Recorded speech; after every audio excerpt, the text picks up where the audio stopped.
Serial इश्क जुनूनी की कहानी अब एक बेहद रोमांचक मोड़ पर पहुंच चुकी है। रूहानी सच्चाई के बहुत करीब पहुंच गई है, लेकिन इसी कोशिश में वह खुद एक बड़ी साजिश का शिकार हो जाती है। गुरु की मां कुसुम को बचाने के लिए रूहानी उस रहस्यमय कमरे तक पहुंचती है जहां वर्षों से एक बड़ा राज छिपाकर रखा गया था। रूहानी को कमरे के अंदर से किसी महिला की आवाज सुनाई देती है। उसे यकीन हो जाता है कि अंदर कोई मदद की उम्मीद में इंतजार कर रहा है। बिना समय गवाए वह दरवाजे का ताला तोड़कर अंदर पहुंच जाती है। वहां का दृश्य देखकर वह स्तब्ध रह जाती है। कमरे में असली कुसुम कैद थी और बेहद कमजोर हालत में थी। रूहानी तुरंत उन्हें आजाद करने की कोशिश करती है, लेकिन तभी मामी जी वहां पहुंच जाती हैं। वह पीछे से रूहानी के सिर पर वार कर देती हैं, जिससे रूहानी बेहोश होकर गिर पड़ती है। बेहोशी की हालत में उसकी नर्स वाली टोपी और चश्मा गिर जाते हैं और उसकी असली पहचान सामने आ जाती है।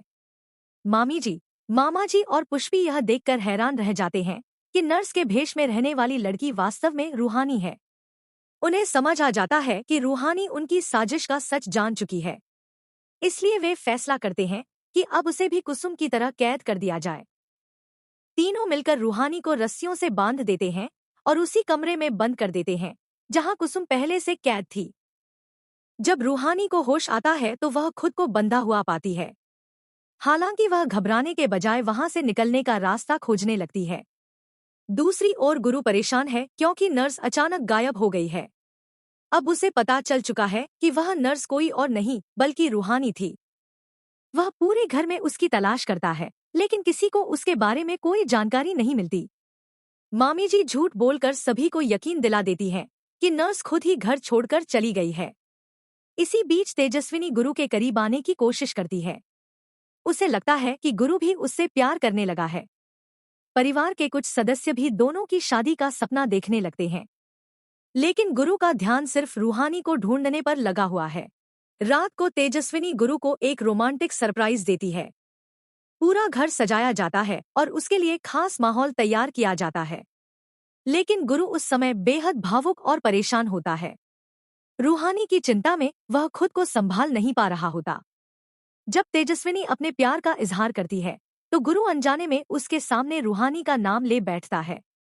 वह स्वीकार करता है कि उसके दिल में आज भी रूहानी के लिए गहरी भावनाएं हैं। यह सुनकर तेजस्विनी को बड़ा झटका लगता है और उसे एहसास हो जाता है कि गुरु अभी भी रूहानी को नहीं भूला है। उधर बंद कमरे में रूहानी और कुसुम मिलकर वहां से निकलने की योजना बनाती हैं। कुसुम को उस कमरे के बारे में कुछ ऐसे राज पता होते हैं जो उनकी मदद कर सकते हैं। दोनों अपनी समझदारी से खुद को आजाद करने में सफल हो जाती हैं। कुछ समय बाद पुष्पी वहां खाना लेकर आती है।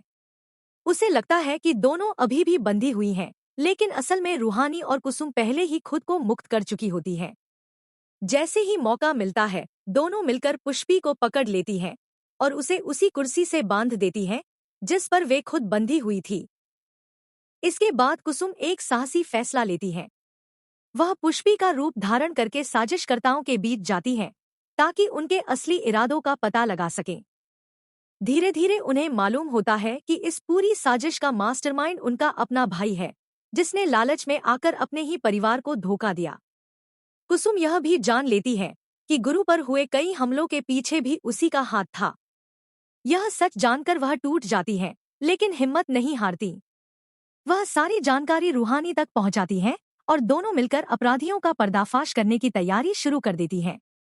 आखिरकार वह दिन आ जाता है जब पूरे परिवार के सामने सच्चाई रखी जाती है। कुसुम अपनी आपबीती सुनाती है और सभी सबूत पेश किए जाते हैं। पूरा परिवार स्तब्ध रह जाता है। अपराधियों का असली चेहरा सबके सामने आ जाता है और उनके झूठ का अंत हो जाता है। सच की जीत होती है। कुसुम को न्याय मिलता है और गुरु तथा रूहानी एक बार फिर एक दूसरे के करीब आ जाते हैं।